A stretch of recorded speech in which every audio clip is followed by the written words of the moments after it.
Ya, Apa bisa hidupkan kameranya? Tidak bisa? Ya, sama saja Bapak, laptop saya kameranya lagi gangguan Bapak, jadi tidak bisa. Oke, siap. Ya, Silakan. tapi saya sementara nonton langsung Bapak. Baik. Oke, Bapak, terima kasih Bapak. Nama saya Agabus Pilok dari operator dari SD Negeri Oisosole, Kabupaten Rotendao. Rotendao, ya. Ya, Provinsi Nusa Tenggara Timur, Pak. Oke. Bapak, kalau mengenai barusan Bapak telah menyampaikan hal-hal yang berhubungan dengan, kalau dibilang sesederhananya berhubungan dengan internet ya Pak. Ya. Di sini Pak, kami di Rotendao ini jaringannya tidak ada Pak. Kita di sini apalagi di sekolah saya Pak. Di sekolah saya itu tidak ada jaringan. Ya, jaringan internet tidak ada, listrik tidak ada. Ya, terus kalau kami mau berhubungan dengan internet, kami harus cari jaringan kalau ya mau dibilang 50% sekitar 10 kilo Pak, tapi kalau untuk supaya bisa dijangkau dalam hal kita bisa mengunduh ya atau download itu Bapak, itu harus kita cari jaraknya 20 km lebih. Ya. Karena kita di sini nih Bapak tidak ya mungkin pemerintah juga perhatikan, tapi belum terjangkau begitu Pak. Nah, jadi kami kendala kalau berhubungan dengan internet Pak. Sekarang saja Pak, saya lagi numpang di rumah orang. Kebetulan saya ke kantor, saya baru pulang dari kantor dinas Kabupaten kantor dinas Kabupaten Rotendao, mau menuju Pak, tapi karena saya mau mengikuti Zoom ini, jadi saya numpang di rumah orang yang mau dibilang jaringannya full Pak.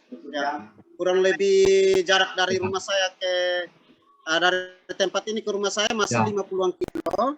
Ya, tapi saya semangat untuk mengikuti Zoom supaya tidak terlambat informasi. Jadi itu yang kendala saya Pak, kendala di sekolah kami itu tidak ada listrik sama tidak ada jaringan internet. Di tempat tinggal kami ada tapi putus-putus Pak, putus-putus. Ya. Terima kasih Pak. Terima kasih Pak Agabus Pilok. Baik Bapak Ibu, ini problemnya sudah umum ya, disampaikan baik di program guru penggerak maupun sekolah penggerak. Di beberapa daerah memang terjadi situasi seperti ini. Nah, saya ingin menekankan Bapak Ibu, bahwa yang namanya program guru penggerak, juga program sekolah penggerak, itu ada perjanjiannya antara Menteri Dalam Negeri sama Menteri Pendidikan dan Kebudayaan, Ristek. Di situ jelas harus ada keterikatan, harus ada kerjasama, sehingga ada apa yang disebut nanti pendampingan asimetrik dan lainnya. Sehingga nanti pihak pemerintah daerah harus memberikan perhatian yang lebih kepada para peserta guru penggerak ataupun kepala sekolah penggerak ataupun program sekolah penggerak. Nah, menyikapi situasi seperti ini, Bapak Ibu, salah satu perjanjian, Bapak Ibu ya, ini saya ulangi, salah satu perjanjian yang disepakati antara Kementerian Pendidikan dan Kebudayaan dengan menteri-menteri terkait khususnya di Menteri Dalam Negeri adalah dalam 2 tahun, kalau tidak salah itu, kepala sekolah penggerak itu tidak boleh dipindah dari sekolah tersebut. Guru penggerak pun tidak boleh dipindah. Mengapa? Nah, ini kuncinya di sini. Program sekolah penggerak ataupun program guru penggerak yang menjadi aktor utamanya adalah manusianya, ya Bapak Ibu, yang menjadi pakai checklist bisa di pakai kertas bismillah.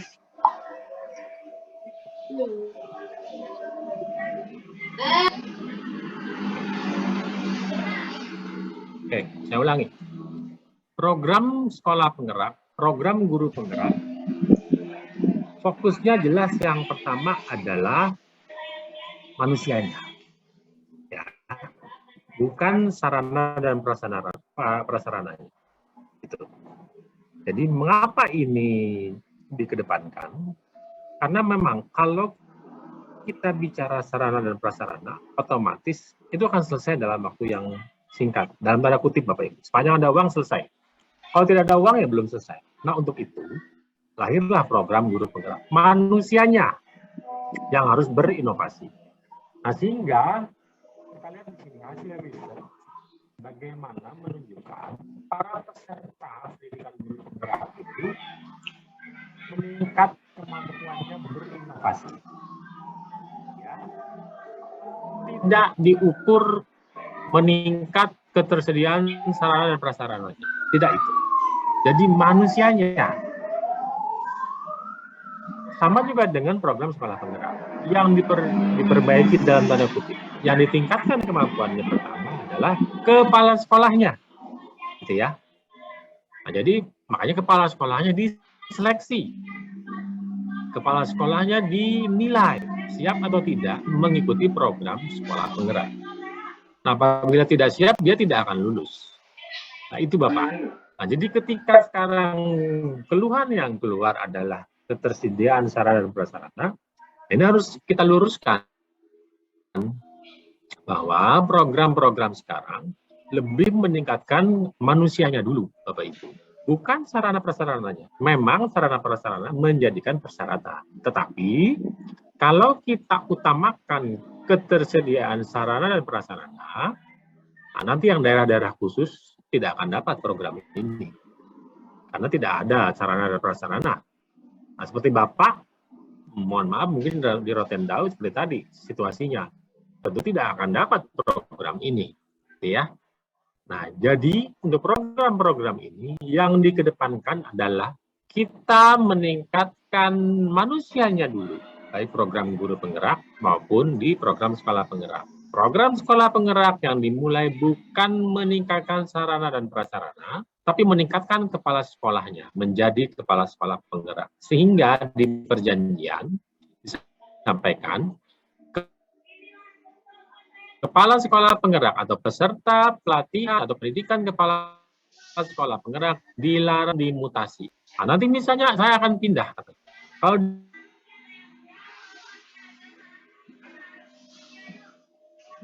nah, apakah nanti 10 nih ya? Ini Pak Daniel boleh.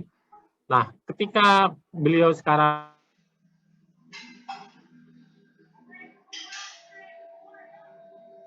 oleh orang, misalnya, jadi ini misalnya kepala bagian, kepala bidang, lalu sekolahnya kosong. Penggantinya apakah dapat meneruskan program sekolah penggerak? Tidak bisa jawabannya. Karena yang dikedepankan pertama adalah kepala sekolahnya. Nah, itu Bapak Ibu. Nah, jadi mengapa sarana dan prasarana tidak menjadi utama? Karena yang dikedepankan adalah manusia. Itu ya Pak Oleh ya tadi. Jadi memang kalau kita bicara sarana dan prasarana lebih dahulu, tentu yang sangat diuntungkan adalah yang memiliki sarana ataupun daerah-daerah yang banyak memiliki ketersediaan sarana dan prasarana. Nah, kalau sudah bicara seperti itu, daerah-daerah khusus tidak akan pernah dapat. Makanya sekali lagi program guru penggerak, program kepala sekolah penggerak atau sekolah penggerak, itu yang diseleksi adalah gurunya ataupun yang diseleksi kepala sekolahnya. Apakah seorang dari sekolah yang sudah sarana lengkap akan otomatis lulus mengikuti program sekolah penggerak? Belum tentu, sepanjang kepala sekolahnya tidak memenuhi persyaratan. Seperti itu, Bapak.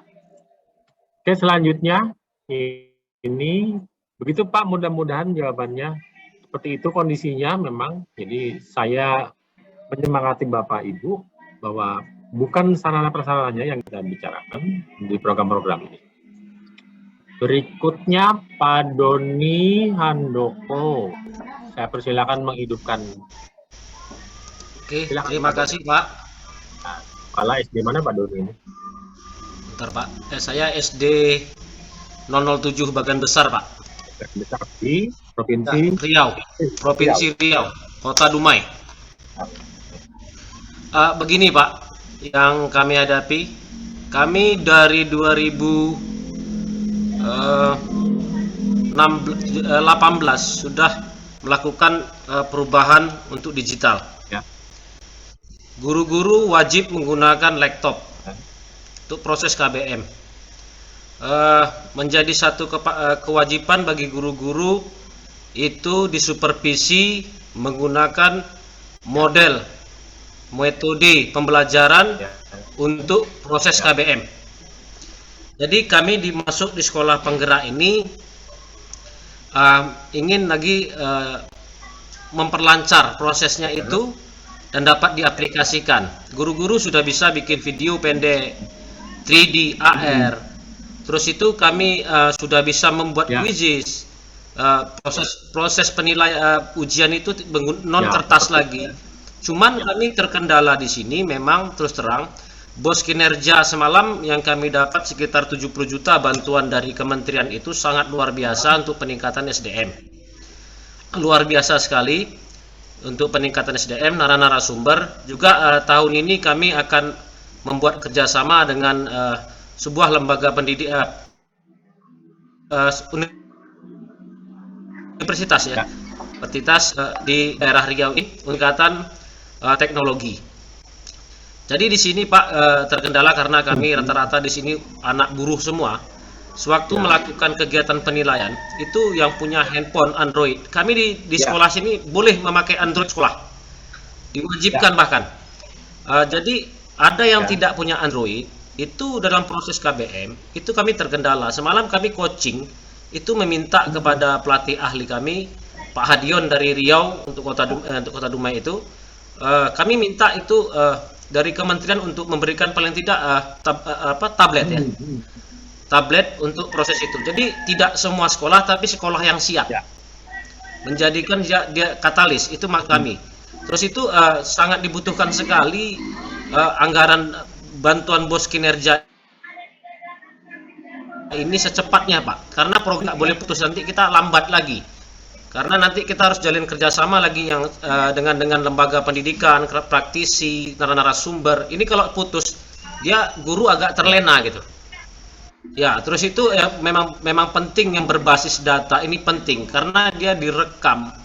Saya sendiri cukup luar biasa bagi saya menyimpan data file itu dalam email, dalam bentuk yang lain itu cukup lumayan menjadi sangat luar biasa. Ini juga data sekolah ini bisa terekam karena nanti kita nggak tahu 20 tahun lagi anak kita bisa buka datanya. Itu yang kami butuhkan. Jadi percepatan yang kami butuhkan pada kementerian juga dan dari kemungkinan LP2KS, tolong kami segera nanti itu bantuan bos kinerja itu segera. Karena kami sudah siapkan, sudah tinggal pelaporan. Bos kinerja yang dibantu sudah siap, tinggal mengirim laporan pun sudah siap semua. Jadi tahap ini kalau bisa Februari atau apa ini bisa berjalan Pak, karena sudah dirancang Pak. Ini kami sudah tambah daya juga di sekolah. Itu semalam jadi 3 buah tambah daya itu 4.400 semua. 4.400 sama 2.200 karena semakin banyak alat di sekolah itu semakin besar konsumsi dayanya. Juga kami baru dapat informasi, kami sudah tidak pakai Infokus lagi. Kemungkinan tahun depan ini kami akan pakai layar televisi macam LCD. Juga kementerian juga Pak dalam bos kinerja, kami harap itu juknisnya itu bisa belanja modal Pak. Tidak memberatkan kepada reguler total. Karena reguler itu kan biasanya untuk belanjanya sudah ada tetap. Tolong bisa yang di bos kinerja itu bisa belanja reguler. Modal. Juga belanja modal di bos kinerja belanja modal Pak. Mohon maaf. Terus itu yang paling penting operator kita Pak. Ini juga ini mohon diperjuangkan Pak. Operator ini P3K ini juga penting nih. Jangan guru saja karena mereka juga jantungnya ini operator ini. Kami harapkan nanti tolong dengan ada seperti ini juga diperhatikan karena kerjanya sangat luar biasa kawan-kawan kita ini operator.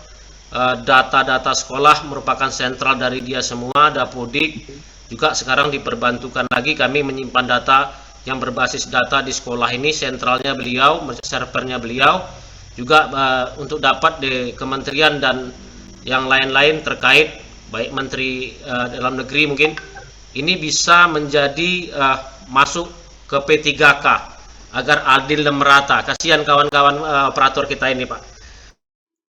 Mungkin itu saja bagi saya Pak. Yang penting kami harapkan agar segera bos kinerja itu dicairkan untuk bisa berjalan proses sekolah penggerak ini supaya kami tidak terlena sesaat dua saat ini.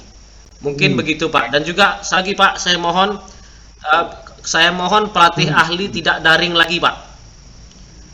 Kalau bisa luring Pak, kami capek juga daring ini seperti ini capek Pak. Kalau bisa luring, mata nggak tahan Pak. Mata ini kalau bisa luring, karena kita kan sudah vaksin, sudah apa semua. Jadi mungkin kita sudah syarat lengkap, bisalah luring kami berjumpa. Diizinkan pelatih ahli itu turun ke lapangan mengetahui seberapa besar ada kekurangan dan kelebihan sekolah gitu Pak. Terima kasih Pak. Ini Pak Doni Andoko. Terima kasih Pak masukannya. Ya. Tentunya kita memaklumi keadaan Bapak yang sangat luar biasa semangatnya. Pastinya Pak, untuk penyaluran dana seperti itu memang tidak bisa langsung seperti yang semudah kita bayangkan. Karena proses pencairannya juga kan harus memerlukan yang pertama evaluasi di tahun sebelumnya seperti apa. Nah, hasil evaluasi itu akan menjadi batu loncatan untuk memberikan bantuan di tahun ini seperti apa juga bentuknya. Dan itu kan perlu kita lakukan secara komprehensif ya Pak ya. Nah, mengenai banpem tadi, bantuan-bantuan tadi tentu sekarang dalam proses evaluasi Pak, dinilai kembali. Nanti kita perlu waktu untuk menunggu hasilnya. Tapi pastinya karena Bapak ini program sekolah penggerak, otomatis kan tidak putus. Program ini kan 3 tahun ya Pak ya. Nah, otomatis 3 tahun itu tidak akan terputus dengan sendirinya. Karena memang program ini sudah kita sepakati 3 tahun berlangsungnya untuk satu sekolah penggerak. Karena targetnya dalam 3 tahun tercapai kenaikan 1 atau 2 tahap. Kalau bisa 3 tahap, syukur sampai ke tahap yang keempat. Jadi memang demikian kondisinya. Terima kasih Pak Doni, dan keadaan ini nanti tidak agak bertolak belakang tadi dengan kawan-kawan kita di Indonesia bagian timur. Tapi setidaknya tempat Pak Doni sudah sedemikian luar biasa. Dan sementara tadi kawan-kawan di Pak Gabus Pilok ya, di sana di Rotendau seperti itu. Saya beri kesempatan satu lagi saja dari siapa nih? Ini Bu Dahlia ya. Bu Dahlia SMP Negeri 1 Atap. Nah, bolehlah saya undang untuk berbicara. Silakan dihidupkan Bu Dahlia.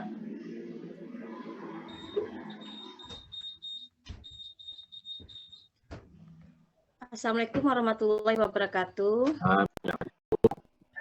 Dari mana? Perkenalkan, saya Dahlia dari SMP Negeri 1 Atap Sungai Rukam, Kabupaten Indragiri Hilir, Provinsi Riau, Pak. Ya, mungkin saat ini saya sekedar berbagi dengan rekan-rekan yang lain, mungkin rekan-rekan operator juga. Ya. Notabene-nya saya ini berasal dari sekolah SMPN 1 Atap, Pak ya. Ya. Berbicara soal 1 Atap, pada stigma setiap orang pasti akan muncul. Ini sekolah yang berada di kampung, di pinggiran, ya. dengan sarana yang sangat atas. Terkadang di PNS-nya cuma ada 2 dan lain-lain sebagainya. Ya. Nah, pada awal tahun 2000 berapa itu kita mulai program ini, 2020 Pak ya? Ya. 2021. Itu saya rajin nih, saya memang rajin Instagram saya, LPKS saya follow dan lain-lain sebagainya. Dari situlah saya mendapatkan info Pak ya terkait sekolah penggerak ini sendiri. Waktu itu muncul di pikiran saya, ini saatnya bagi saya diberikan kesempatan, karena selama ini sekolah yang berada di daerah ini jarang tersentuh loh Pak. Kalau ada pelatihan, ada kesempatan-kesempatan yang seperti program dari pusat. Mohon maaf Bapak Ibu yang lainnya, selalu sekolah yang berada di kabupaten ataupun di provinsi yang selalu mendapatkan kesempatan itu. Nah, bagaimana dengan kami? Kapan kami mau meningkatkan kompetensi kami kalau kesempatan itu sendiri tidak pernah diberikan? Akhirnya memberanikan diri. Pertama saya runding, karena di sekolah saya ini saya selalu terbiasa untuk musyawarah dengan rekan-rekan yang lain. Bagaimana kalau Ibu mendaftar program ini? Cuman implementasinya kelak pasti kompetensi kita yang akan ditingkatkan, artinya kita harus bekerja lebih dari sekarang. Oke Ibu, daftar. Saat itulah saya memberanikan diri mendaftar program ini, dan alhamdulillah lolos. Saya berterima kasih juga dengan Pak Nadiem nih, dengan programnya yang luar biasa. Artinya yang ditengok bukan sekolah yang penuh dengan sarana prasarana lengkap, sekolah yang notabene-nya udah terkenal, artinya diberikan kesempatan kepada kepala sekolahnya siapa yang mau maju, yang punya visi ke depan, yang ingin memajukan sekolahnya. Dan alhamdulillah Pak, dengan adanya program sekolah penggerak ini, bayangin Pak ya, dana bos saya cuma 100 juta lebih. Ketika dapat bos kinerja itu kayaknya udah dapat emas berlian deh. Iya seperti itu. Jadi alangkah merdekanya kami saat ini Pak ya. Selama 2021 kemarin menyusun program-program banyak sekali yang kita susun di sini terkait peningkatan kompetensi guru, siswa dan lain-lain sebagainya. Termasuk sarana prasarana juga di sini juga kita tambah sedikit demi sedikit. Dan hingga saat ini kami, seperti rekan-rekan yang tadi sebutkan, Bapak siapa tadi sebelum saya itu, tolong gelontorkan itu bos kinerja. Cuma saya pikir bukan ke situ larinya. Kegiatan proyek juga selama ini, kami udah 2 proyek dan masuk ke proyek yang ketiga ini, itu kan pembiayaannya kita ambil dari bos kinerja. Cuman di awal tahun kan nggak mungkin proyek yang ketiga tidak kita jalankan. Sementara tahun kemarin ini udah dibiayai oleh bos kinerja. Jadi kami putar otak di sini, udah kita pakai bos reguler. Bos reguler pun hingga ini belum cair. Jadi udah pakai aja duit yang ada terlebih dahulu untuk membeli peralatan-peralatan yang dibutuhkan untuk kegiatan proyek dan akhirnya udah jalan hampir 1 bulan Pak ya. Artinya di sini apa ya? Guru saya sangat terbatas jumlahnya. Awalnya juga dari 13 orang guru itu yang IT-nya tinggi paling cuma 3. Berhubung di awal pandemi kemarin kita DKP selama 10 hari Pak ya, babak belur ya dibuatnya. Bagaimana mencari jaringan yang susah payah itu akhirnya apa? Kayak orang mau camping kalau kami ikut DKP itu Pak. Dari pagi siap-siapin bekal dulu, sama-sama ngumpul di satu tempat, pakai hotspot handphone saja. Awalnya itu pakai hotspot satu handphone yang agak kuat, menarik sinyal di situ, bersumber dari itulah sinyal internet rekan-rekan yang lainnya. Tetapi akhirnya sekarang karena udah terbiasa digitalisasi ini, dan ditambah bos kinerja kemarin ya kami udah bisa pasang wifi di sekolah. Sekarang malah guru-guru yang bertanya, Bu, nggak ada pelatihan lagi ya? Nggak ada lagi ya, seperti itu. Jadi memang sangat bagus sekali program ini, artinya kepala sekolah duluan ditingkatin kompetensinya, kemudian guru, insya Allah itu akan merembet ke siswanya dan ke lingkungan sekolah juga, karena sekolah-sekolah terdekat udah nanya-nanya, ini gimana, berarti mencontoh yang baik. Kemudian untuk program guru penggerak ini, alhamdulillah untuk saat ini, karena guru saya udah terbiasa di program sekolah penggerak ini, udah daftar semua di guru penggerak yang angkatan. Iya, udah daftar, tinggal sesi wawancara ini 3 orang yang lolos sampai ke situ, yang mudah-mudahan lolos Pak ya. Jadi bertambahlah kompetensi ini. Jadi kalau soal sarana prasarana yang kurang itu bukan halangan, apapun itu, dana yang kurang juga bukan halangan bagi kami, udah terbiasa pakai duit yang ada dulu. Mudah-mudahan pemerintah juga bisa memetakan di situ. Ternyata dengan adanya bos kinerja, ternyata jalannya program itu lebih tetap ada Pak ya. Itu juga harap guru kepala sekolah penggerak ini. Artinya apa ya, teman-teman yang lain jangan patah semangat, apalagi yang di daerah tadi kesian ada yang 50 km cari sinyal, ada yang susah dari saya di sini. Bapak tetap semangat. 50 km itu nanti diharapkan nanti mudahan Pemda setempat juga memberikan perhatian lebih, mungkin towernya bisa kerjasama dengan Telkomsel, nanti bisa bangun tower di daerah Bapak itu. Terima kasih Pak Nyoman ya, mudah-mudahan kalau pandemi tidak ada lagi nanti bisa jumpa kembali betul. Bisa jumpa di Solo nanti. Iya Pak, terima kasih banyak Pak. Mungkin itu saja pengalaman saya Pak ya. Mungkin testimoni lah di sini. Artinya apa? Saya tetap semangat. Mudahan tahun kedua, tahun ketiga besok lebih meningkat lagi, bisa menaikkan level kami yang dari 0 tadi bisa mungkin menjadi 1 atau 2. Terima kasih Pak. Assalamualaikum warahmatullahi wabarakatuh. Bu Dahlia, luar biasa sekali cerita Bu Dahlia ini. Benar-benar menyejukkan ya kalau kita dengarkan. Dan juga menyemangati bagi Bapak Ibu yang sarana prasarananya belum, karena Seperti Bu Dahlia bilang tadi, kalau kita bicara sekolah satu atap, pasti pikirannya itu sekolah yang numpang di sekolah lain. SMP satu atap pasti dia numpangnya di SD. Pengalaman saya ketika di dinas pendidikan, SMP satu atap pasti terbayang jauh di pedalaman sana, dan dia hanya punya beberapa murid dan numpang di SD. Dia akan masuk di sore hari. Seperti itu. Beberapa tahun lalu, kalau tidak salah, sebelum pandemi atau pada saat awal pandemi, saya sempat ke Pulau Buru, Bapak Ibu. Banyak saya jumpai peserta-peserta kegiatan Perdiklat Penguatan Kepala Sekolah saat itu berasal dari sekolah-sekolah SMP satu atap. Dan mereka mempunyai semangat yang luar biasa. Bagi bisa cek di map, Google Map, Pulau Buru itu di mana? Pulau Buru itu berada di Maluku. Dari Maluku kita mencapai Pulau Buru itu ada dua cara, melalui kapal laut ataupun melalui pesawat. Nah, kebetulan saat itu pesawatnya ada hari-hari tertentu. Nah, saya sempat ke sana, Pak Ibu, melihat dan nanti kirimkan ke hasilnya yang jumpa juga dengan kawan-kawan dari sekolah satu atap. Dan mereka memang kembali pada semangat awal dari program guru penggerak dan program sekolah penggerak, bahwa yang dikedepankan kepala sekolahnya atau gurunya yang mempunyai semangat yang tinggi dan mampu berinovasi, dan itu akan dilatih. Jadi bukan ketersediaan sarana dan prasarana. Kita sudah sama-sama dengar tadi kesaksian dari Ibu Dahlia dari SMP atau sekolah atau apa. Oke, ini saya lanjutkan dulu materi saya. Saya sudah share materinya, panitia sudah men-share paparan saya, nanti bisa sama-sama dilihat. Berikutnya Bapak Ibu, kita lihat. Nah, ini saya tampilkan hasil riset dari Litbang Kompas, Bapak Ibu ya. Bapak Ibu, kita lihat, mudah-mudahan semua sudah mengenal apa yang disebut TikTok. Nah, mudah-mudahan sudah mengenal. Nah, jadi sekarang jumlah pengguna TikTok di seluruh dunia, Bapak Ibu,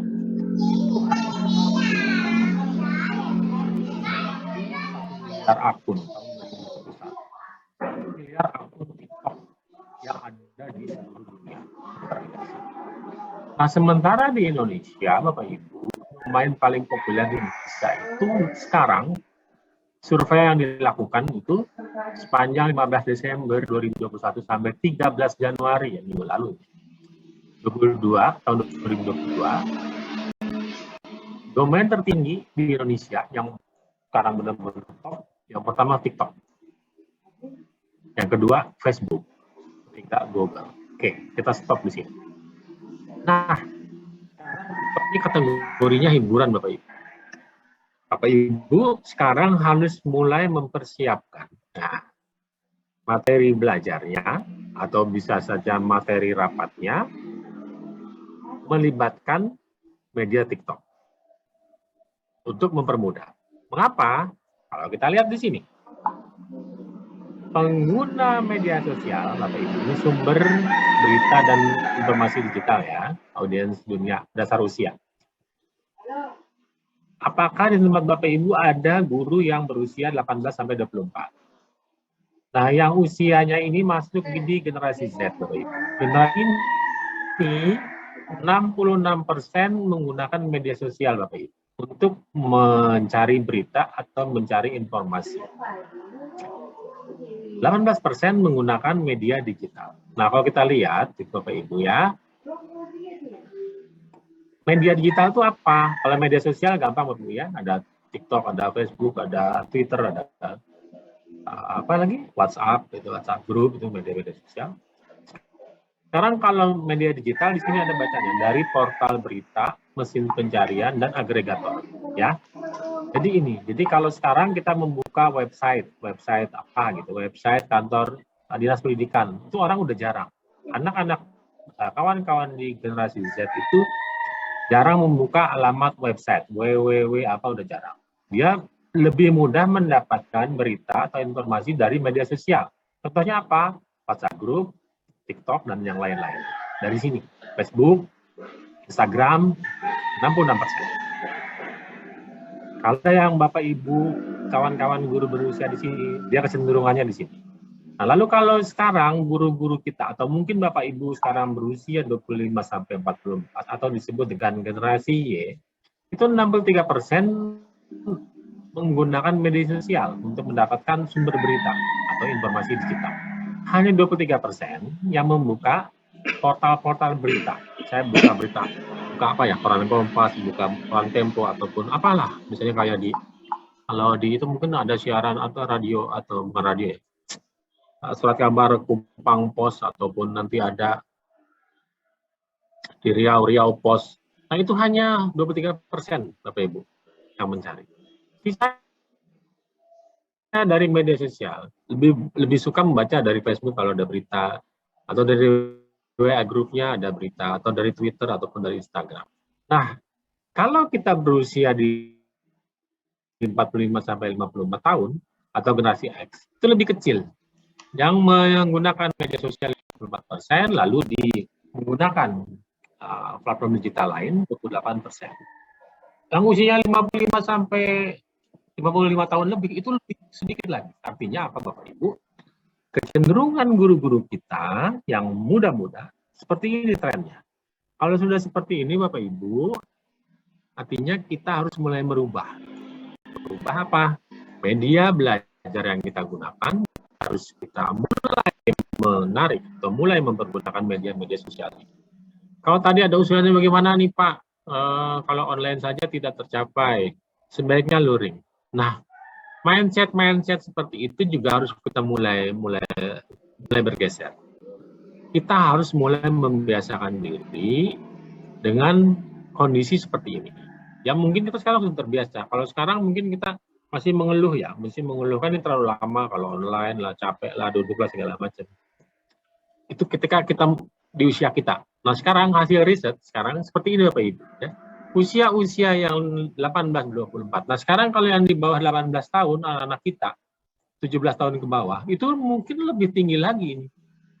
Lebih sedikit lagi dia membuka ini, dan akan bermain digital. Apalagi setelah 2 tahun ini, anak-anak sekolah sekarang menggunakan cara belajar secara online. Tentu dia lebih sedikit lagi untuk, atau bahkan mungkin tidak terlalu suka sekarang ketika PTM. Ya, karena kalau PTM sekarang mereka bersemangat mungkin bukan untuk belajarnya, tapi ingin berjumpa kawan-kawannya atau ingin berjumpa guru-gurunya. Kalau masih dia kangen sama gurunya gitu. Tapi kalau seperti anak saya lah, ya kenapa ingin sekolah cepat? Ya aku kangen sama kawan-kawan gue. Itu jawaban yang pertama. Jadi nggak sama gurunya, ya gurunya juga, ya cuma dia teringat kalau gurunya ngasih tugas seperti ini, ngasih PR seperti ini, gitu. Tapi lebih kecenderungannya mereka masuk untuk bertemu dengan kawan-kawan. Oke, nah, ini kondisinya. Jadi tolong perhatikan Bapak Ibu, dalam pelatihan ini nanti menggunakan belajar.id itu, nah, Bapak Ibu harus mulai mempersiapkan diri. Saya nanti mau mengajar, harus mulai melibatkan media-media sosial. Karena apa? Yang usia di bawah ini, usia siswa kita, itu kecenderungannya sudah main TikTok untuk belajar. Ya, ini data menunjukkan seperti itu. Berikutnya, kita lihat sekarang. Ini saya ambil dari Koran Kompas juga, hari Minggu kemarin tidak salah. Ini kita lihat Bapak Ibu, kecenderungan sekarang, ya. Kecenderungan sekarang Bapak Ibu, itu kalau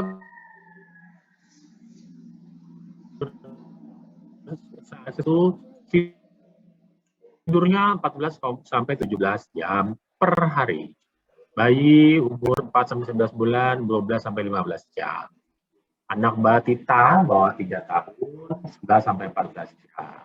Anak prasekolah 3 sampai 5 tahun 10-13 jam. Anak usia sekolah 6 sampai 13 tahun 9 sampai 11 jam.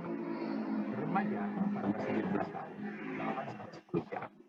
Dewasa muda 18 sampai 25 tahun 7 sampai 9 jam. Dewasa sampai ke orang usia lanjut itu 7 sampai 9 jam atau 7 sampai 8 jam. Nah, artinya apa? Kalau kita lihat Bapak Ibu, situasi sekarang, kita perhatikan anak-anak kita, apakah anak kita memang sudah seperti ini kebutuhan tidurnya? Lalu ketika sebelum pandemi, apakah mereka juga tidurnya selama ini? Nah, kita lihat. Nah, ketika memang sudah seperti ini, Bapak Ibu, Kalau dari sisi kebutuhan tidur berdasarkan kesehatan, sudah cocok. Tetapi ketika dengan tuntutan zaman sekarang, Bapak Ibu bisa searching, berapa lama orang tidur di luar negeri? Kawan tenaga kita di Singapura. Di usia-usia produktif, usia berapa? 18 sampai 54 tahun, berapa jam dia tidur? Kalau kita sering lihat Bapak Ibu di televisi, di media sosial, pengacara kondang Hotman Paris, itu tidurnya hanya 3 jam atau 4 jam ya. Dan beliau itu jam 3 pagi sudah bangun dan mempersiapkan diri, membaca bahan-bahan, membaca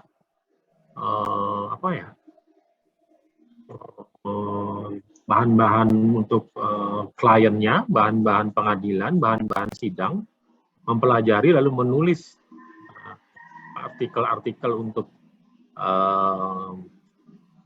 pembelaannya di sidang pengadilan. Itu setiap hari Hotman Paris itu jam 3 pagi sudah bangun.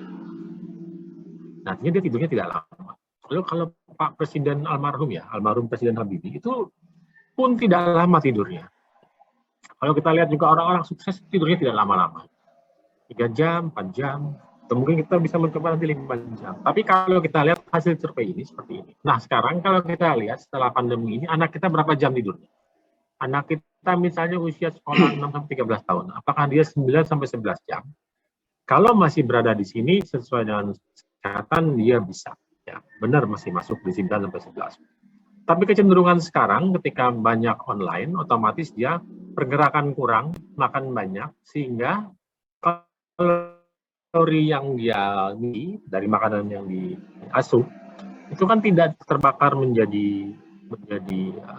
tidak terbakar kalorinya ya, sehingga itu berubah menjadi lemak. Nah kalau kita lihat sekarang Bapak Ibu bisa cek berapa berat badan putra putri kita selama pandemi ini, apakah berkurang atau bertambah? Umumnya bertambah. Karena apa? Asupan gizinya terus bertambah, tapi kalorinya tidak terbakar sehingga menjadi lemak. Lalu tidurnya juga lebih lama kalau kita lihat sekarang ini. Nah ini supaya menjadi acuan kita Bapak Ibu. Nah, sekarang sudah PTM seperti apa kondisinya? Nah lalu bagaimana kepatuhannya akan fokus? Nah harus kita lihat itu ya. Nah ini untuk yang kebutuhan tidur. Atau mungkin ada yang mau berkomentar, saya persilahkan.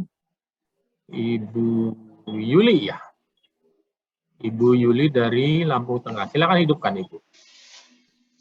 Silakan hidupkan Ibu Yuli dari Lampung Tengah untuk memberikan memberikan tanggapan. Ibu Yuli, halo Ibu Yuli.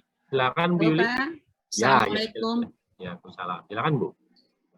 Baik Pak, Ya. terima kasih atas waktunya. Perkenalkan, nama saya Tati Mega Yuli dari SDN 7 Bandar Jaya, Ya. Kecamatan Terbanggi Besar, Kabupaten Lampung Tengah, Provinsi Lampung, Pak. Ya. Baik, Pak.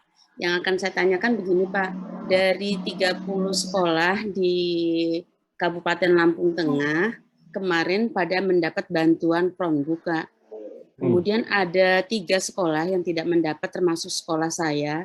Jadi ini bukan seperti pertanyaan, tapi mohon bantuan kepada Bapak, agar kami yang tidak dapat bantuan pada tahun ini bisa diutamakan pada tahun berikutnya. Seperti itu, karena dengan tidak mendapatkan bantuan ini akan menghambat ataupun ketinggalannya sekolah saya untuk menjalankan sebagaimana program sekolah penggerak. Seperti itu, Pak. Terima kasih atas waktunya. Saya akhiri. Wabillahi taufiq wal hidayah. Wassalamualaikum warahmatullahi wabarakatuh.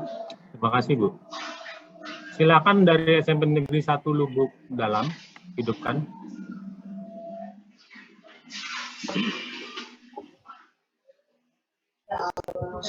Assalamualaikum warahmatullahi wabarakatuh. Silakan.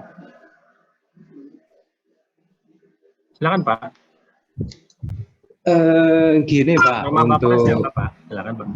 nama saya Sumarjono Pak, Ya. dari SMP Negeri 1 Lubuk Dalam. Saya seorang operator.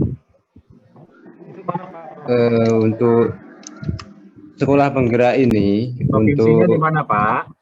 di provinsi di Riau Pak. Oh ya, Kabupaten apa Pak?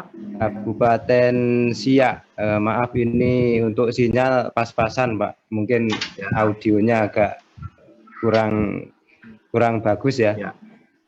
Untuk sekolah penggerak kami di Kabupaten Siak, alhamdulillah termasuk sekolah penggerak, dan untuk kami Pak, untuk apa ya ini, Masalah apa ya? Bisa lebih spesifik Pak? untuk keluhan ya Pak ya. Ya, ada masalah apa Pak? Ada bisa dibantu?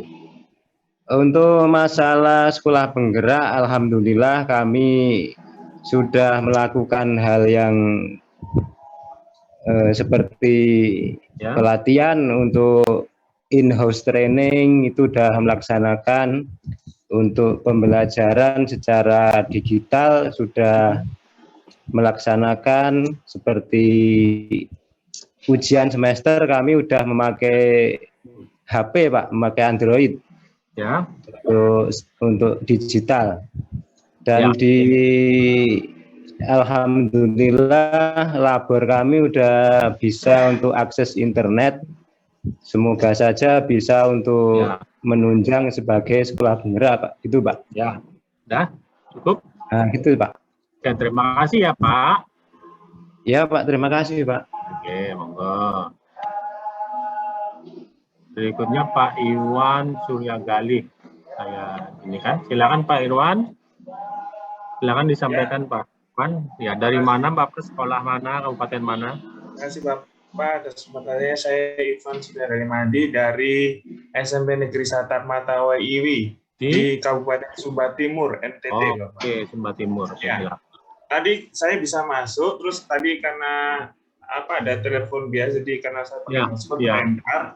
Ini banyak yang terlempar Bapak. Jadi ya nggak apa-apa Pak. Nggak apa-apa, silakan. Silakan lanjut Pak.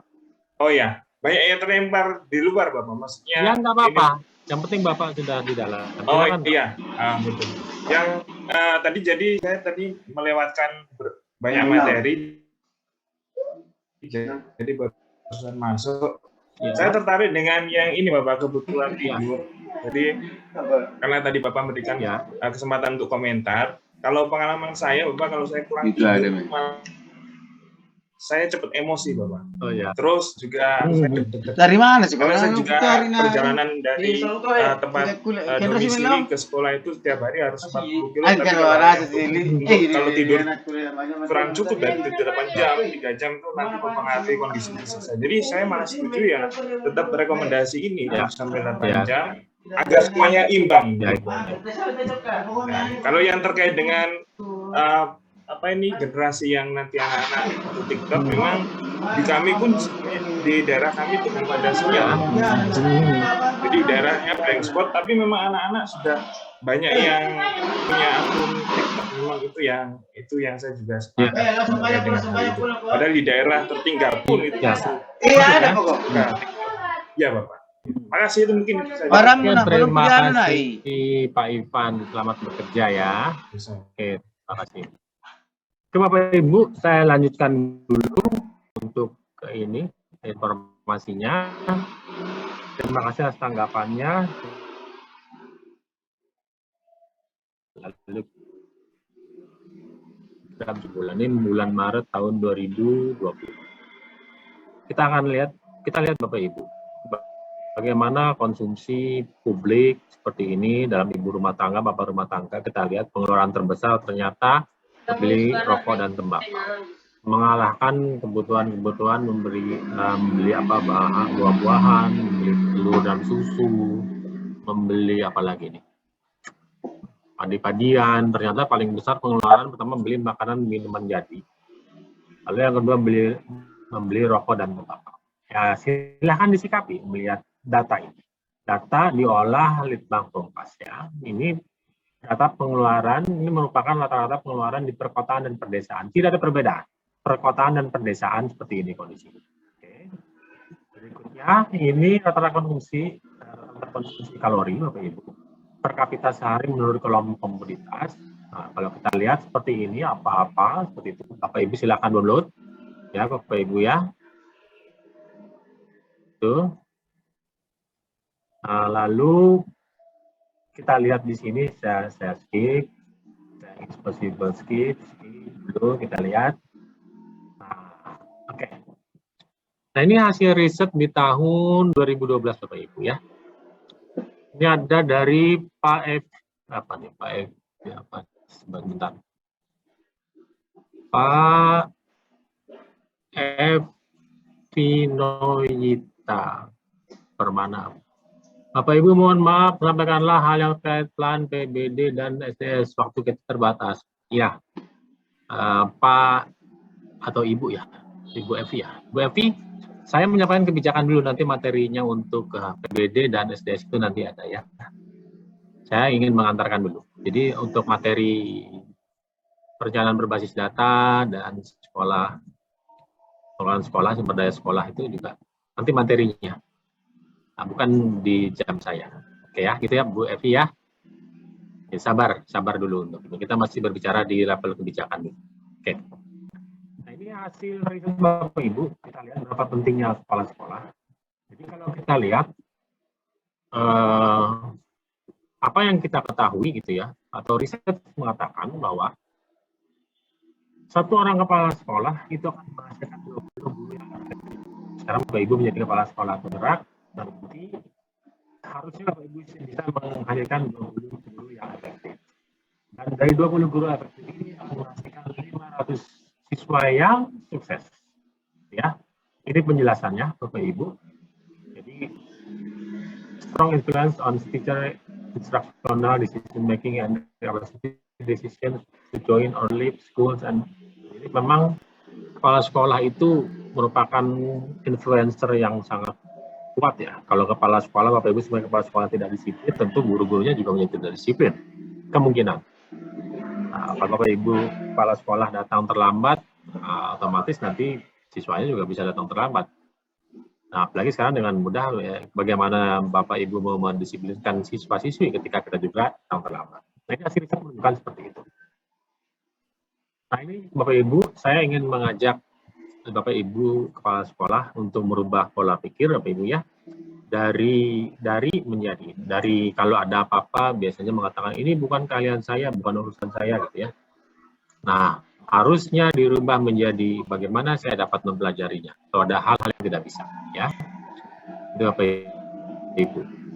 Lalu, kalau Bapak Ibu sudah sering, misalnya selalu sering bilang saya menyerah, saya tidak sanggup, nah nanti harus dirubah nih. Karena Bapak Ibu adalah kepala sekolah penggerak. Saya akan menemukan solusi lewat hal-hal yang pernah saya pelajari. Tanamkan itu. Lalu kalau biasanya kita bilang ini terlalu sulit nih, katanya, kita harus rubah. Ini memang butuh waktu dan usaha ekstra. Lalu biasanya kita bilang sudah tidak ada lagi yang bisa saya perbuat atau menyerahkan. Nah, harus kita berubah kebiasaan itu dengan menanamkan apalagi cara yang belum saya coba. Thomas Edison 1000 kali mengalami kegagalan. Maaf, 1000 kali percobaannya. Di percobaan ke-1000 baru berhasil menemukan lampu pijar ya. Dan mengatakan yang 999 itu bukan kegagalan. 999 adalah cara yang saya lakukan dan tidak memecahkan masalah. Atau cara 999 cara yang jelas menunjukkan tidak akan berhasil menemukan lampu pijar. Nah, jadi bukan kegagalan. Nah, lalu kalau kita biasa bilang salah lagi, ini kita harus rubah mindset kita menjadi saya harus belajar lebih dari kesalahan masalah. Lalu hasil seperti itu sudah cukup baik untuk saya. Ini cepat puas namanya ya. Nah, lalu kita rubah, apakah usaha saya sudah maksimal? Nah, itu harus seperti itu yang kita tanamkan. Ini mereka belajar, Bapak Ibu sudah dapat. Ini yang kita harus kita kejar. Di awal tadi sudah sampaikan. Objektif utama pengembangan SDM unggul harus bersifat holistik dan tidak berfokus pada tempat objektif saja.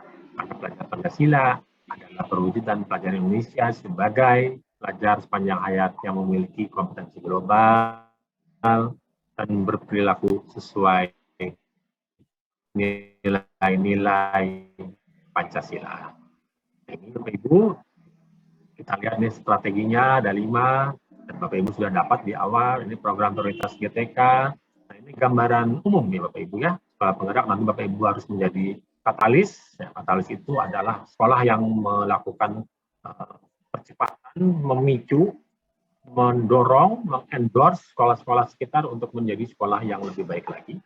Kemudian, keuntungan sekolah penggerak Bapak Ibu dari sekolah Bapak Ibu sudah tahu di awal, lalu kita Bapak Ibu bersyukur, ya, bersyukur jauh lebih baik daripada mengeluh terus tidak ada gunanya.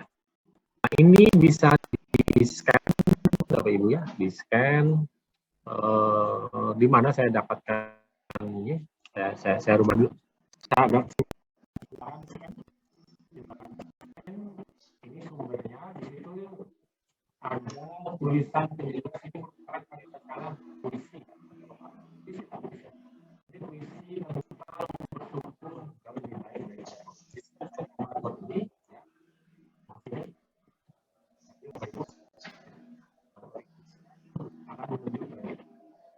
Itu Bapak Ibu. Dan ini terakhir, terima kasih Bapak Ibu. Selamat mengikuti kegiatan pelatihan. Mudah-mudahan Bapak Ibu dapat mengikuti dengan baik dan dapat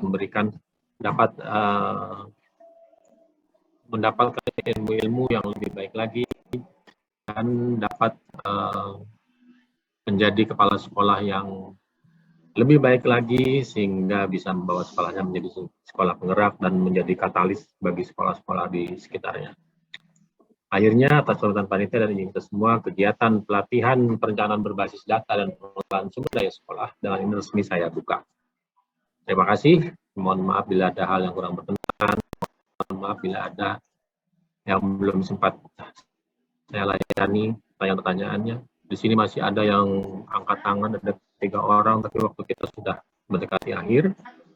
Terima kasih semuanya. Sekali lagi selamat mengikuti pelatihan. Kepada para narasumber, silakan berikan materi Anda sebaik-baiknya agar para guru atau para kepala sekolah penggerak dan timnya di komite pembelajarannya dapat menuangkan program-program dengan baik melalui platform digital yang akan mereka pelajari. Pada panitia, selamat menjadi panitia, layani dengan baik. Lalu kepada rekan-rekan PPKS, PS, selalu semangat untuk melayani atau selalu semangat untuk memberikan bahan prima. Demikian pengantar dari Kominfo saya sampaikan. Mohon maaf bila ada. Terima kasih. Selamat sore, salam sejahtera untuk Assalamualaikum warahmatullahi wabarakatuh. Shalom, Om Santi Santi, Om Namo Buddhaya, salam kebajikan. Saya kembalikan ke Mbak Tia selaku pembawa acara. Silakan. Terima kasih kepada Bapak Dr. Andes Inyuman Rudi Kurniawan MT yang telah bersedia membuka kegiatan pada siang hari ini. Demikian acara pembukaan kegiatan pelatihan perencanaan berbasis data dan pengelolaan sumber daya sekolah. Saya selaku pembawa acara mewakili seluruh panitia kegiatan. Mohon maaf apabila ada tutur kata dan tingkah laku yang kurang berkenan. Wassalamualaikum warahmatullahi wabarakatuh. Ya, Mbak Tias, Bapak Ibu PA bisa segera join di Zoom meeting untuk penyamaan persepsi. Ya, terima kasih. Terima kasih Bu Dian ya, Mbak Tia, semua saya pamit ya. Iya Pak. Oke, terima kasih Mbak Dian semuanya. Pamit Bapak Ibu peserta, terima kasih. Selamat mengikuti kegiatan.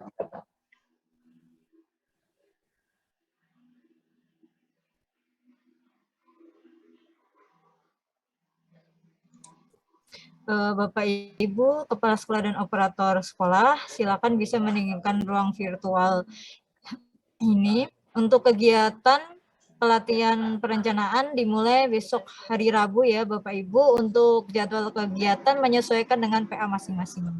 Silakan bisa meninggalkan ruang virtual ini. Terima kasih.